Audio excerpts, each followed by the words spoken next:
Here I have the pleasure of welcoming Don Sonesson, who is the CEO of Jetty.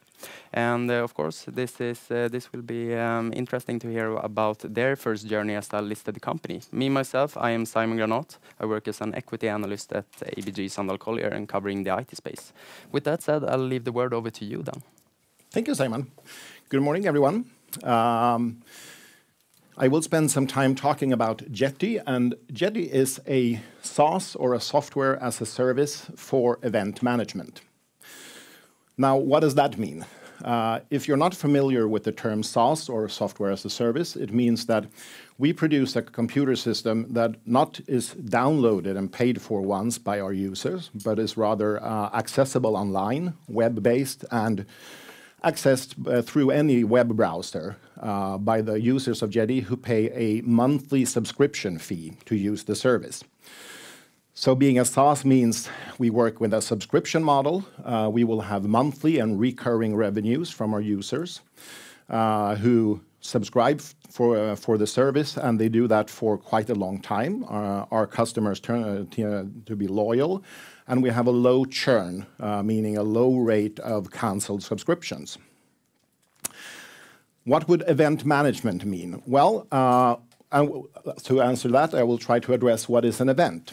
We are participating in one right now, but events could be things like anything happening in a theater or an arena. It could be award ceremonies, product launches, festivals, sporting events.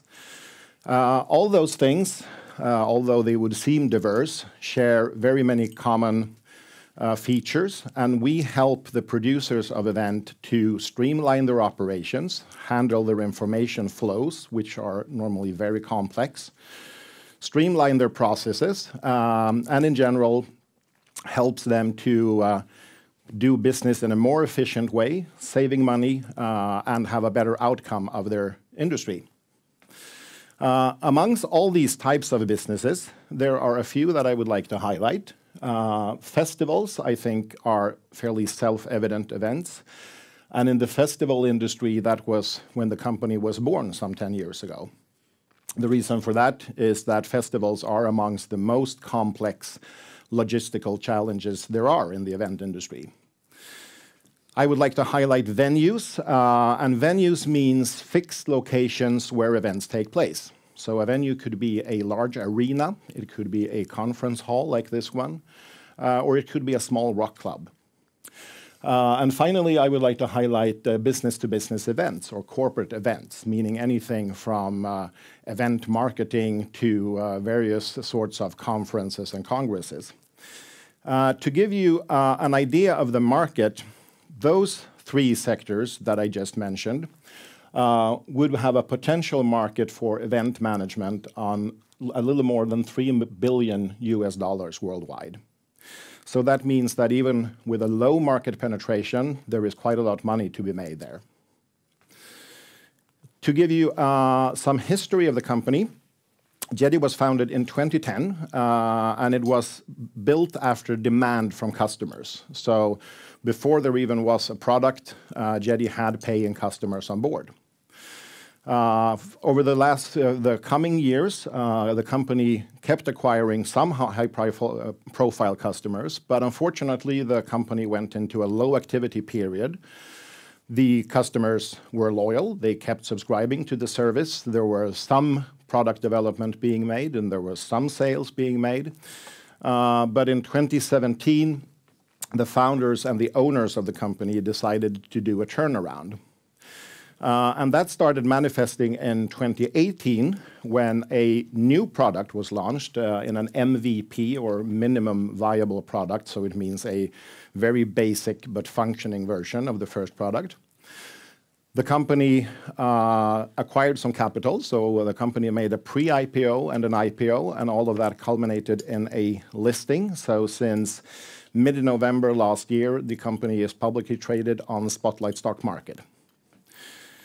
Moving on to this year and present day, the focus of the company has been communication with, first of all, of course, the market and potential customers, but also with current customers and users, and indeed with the stock market, adapting to our new role as a listed company.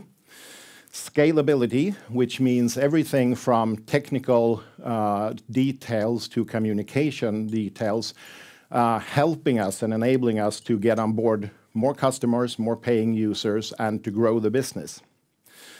Internationalization has been a part of our strategy for quite some time, and in line with that, we have established the company properly in the United States. I will talk more about that shortly.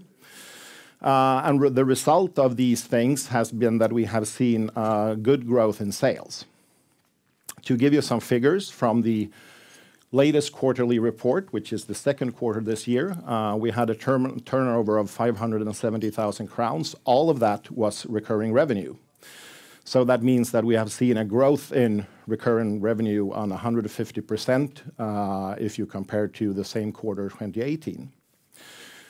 We have improved the company's result from making a quarterly loss of a little more than 4 million in 2018.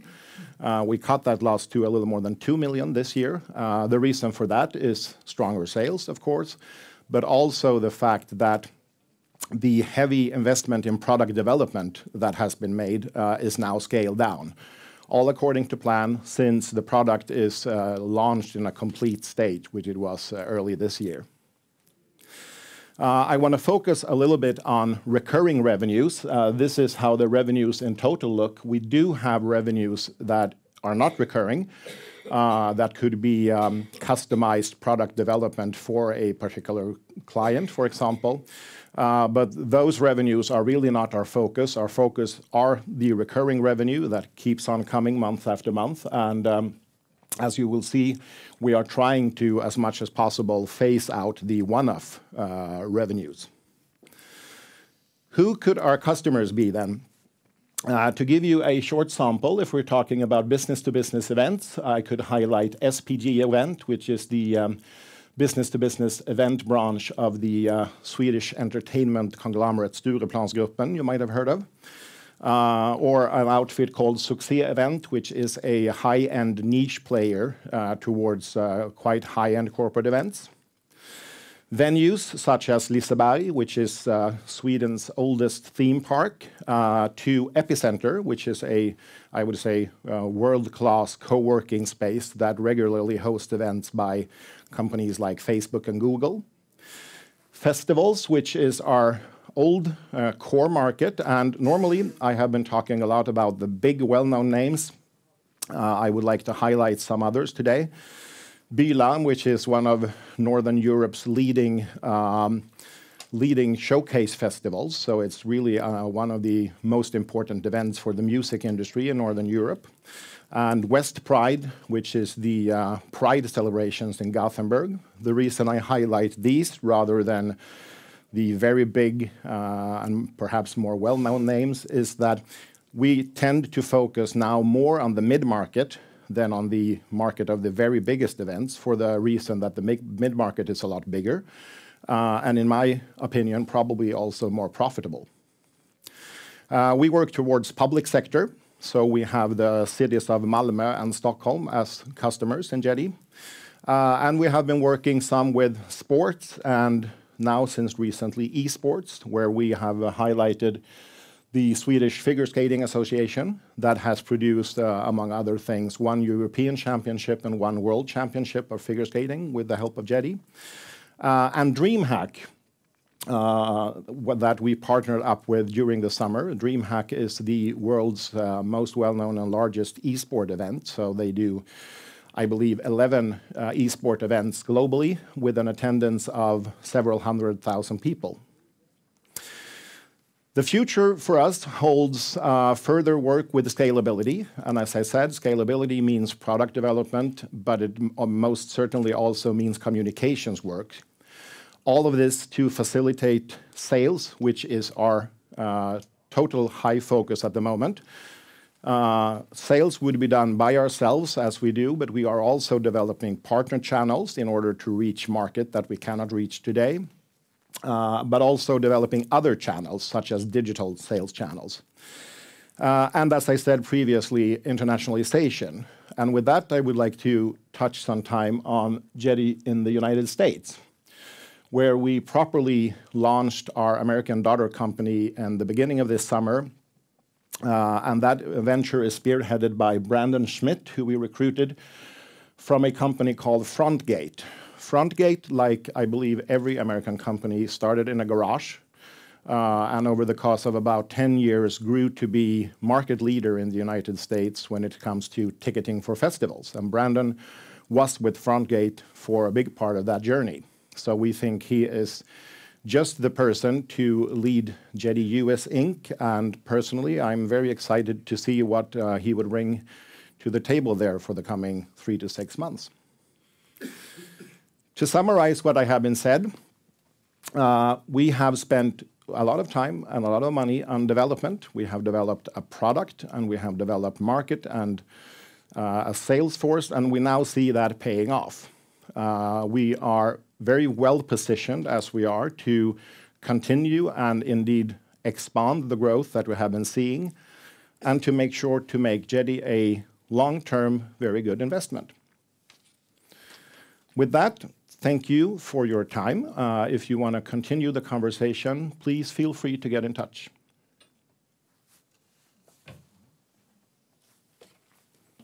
Thank you, Don. I'll get right on to some questions. Sure. Initially, could you please elaborate a little bit on what your software actually do for your customers? We help our customers with pretty much everything within their flow of operations. So it is everything from the start with project planning, budgeting, staffing, organization building, and then all down through the process down to actually executing an event. So we want to be of help to our customers from anything from the idea of an event to the execution of it. That's the short answer. Perfect. And how do the current selling processes look like? Do you make cold calls? Do you use partners to a further extent? You mentioned partner channels earlier, but how do you do it right now? At the moment, we are working with direct sales. So it is lead generation, cold calls, all that classic sales methodology. We are definitely working with partner channels. That is one important part of our strategy. And we are also working with digital sales. There is a debate about could you sell a rather advanced software as a service through only through digital channels. I believe the answer is yes to an extent, but we're working with expanding that as well. I think direct sales will be an important part of our sales process for quite some time. But we will most definitely do our best to develop other channels as well. And as you approach a new customer, is it common for you to initially offer a pilot project? And what do the current hit rate, if that's common for you to do? Yes, it happens. But I would say a pilot project is actually normally a live project. You know, it's not a dummy or tryout period in that sense. And the reason for that is that when you go from the people we approach today, they use nothing. There are not very many competitors out there. So the way events are being produced is basically with paper and pen, or a digital version of paper and pen. So our customers go from a rather ad hoc and unstructured way of working. And that means that taking the step into any management system is actually quite a serious journey for them. It happens that someone decides to try this out for this isolated event or that isolated event. And I would say the hit rate on those is very good, although the normal procedure is that the customers we approach realize that they need to digitalize their operations. So they have already set their minds on getting an event system or a management system and start working with it. And so they go from zero to that. And how do you charge for the software? Do you charge relating to the size of the event, relating to the amount of personnel that are using the license at the event, or how do you charge? Good question. Normally, when you sell a software as a service, I think the most common thing is to charge per user. We don't do that. Rather, we sell a package of functionality. So the more stuff that Jetty can do that you want that we should do for you, the more you pay. The reason for that is that a key success factor in working with a management system like ours is to get your whole organization on board. So the more users, the more of the staff of a customer that uses Jetty, the better the outcome. And therefore, charging per user could inhibit that because they want to get more people on board, then suddenly they need to start paying more money. So we have decided on a feature pricing instead that often corresponds with the size of the event, obviously, because the bigger and more complex event you produce, the more things you need us to help you with. But we have examples on big events who buy quite a little functionality, and we have examples of small event who buys quite a lot. So it's all a matter of what you want Jetty to do for you. How many functionalities do you have today? Ooh. Just to give a... Well, that's a tricky one. More than 100, I would say. Okay. And is it common that a bigger project use close to all of them, or? A bigger project would, yes. Definitely, but it also depends on the nature of the challenges for the project. So it could be that one certain set of functionalities is just what you need. But yes, in general, a very big and complex event would have use of all of it. Okay. And how does it look like in terms of scalability? How much of the software is standardized to specific projects? Very little of the software is standardized to specific projects. The software is very adaptable by the customers themselves, so they can customize and adapt and create new things within our framework. But we are moving as much as we can towards selling out-of-the-box solutions. And I think that's an important part of the scalability. Another important part, as I think I mentioned, is the communications work around the software, because this is not something you learn in 10 minutes. Hopefully you will learn it in an hour, but you don't learn it immediately. So the better we can explain everything to the customers and to explain how they would go about it doing their workflow, the more scalable the product would be. So I think in terms of scalability, it's a communications work more than a product development work. Okay. You also mentioned earlier that you are now targeting, or at least focusing on the mid-market segment. Mm-hmm. But how large and how low can you go in terms of sizes of the event? DreamHack, you mentioned, is a large event, for instance. What is a smaller one? What is a larger one? Well, I mean, it depends on how you measure, because you could have a fairly easy event that has a huge attendance of people. And you can have a very complicated event, but it's not very many people in attendance. So it all depends on what you mean with large. But I would say, to be a little cheeky, I would say we could probably produce an event of any size. I mean, there is no upper limit to what we could do. And when someone asks me, when do you grow big enough to need an event management system, I would say, or I normally try to say, well, as soon as you can't manage everything only on your own, as soon as you get one more people involved, that's when you need to start looking at a management system. Okay, and speaking of DreamHack, I mean, they are constantly having new events that are similar of such. For how long has that been a customer of yours? Just to give an example of a customer, and do you usually continue to... Well, we signed up with DreamHack quite recently, so that was under summer. Yeah. And we are now working with them quite close to look at how we could expand with them from their operations in Sweden to their whole global operations. Okay. And as a last question, how do you feel like your initial time as a listed company has been like? Have you been surprised in any way? Yeah, I've been surprised in many ways, I think, but it has been a very interesting and a very learning experience. One of the things that I very much appreciate is the fact that going from a privately held company, and suddenly we have a lot more owners, and many owners are actually active, and they come with good advice and good ideas, and sometimes throw us leads, and that has been a very nice experience, I think. The whole listed universe is very different one from the privately held universe. So we are definitely learning to navigate that. But in my mind, I think it has been a very positive experience.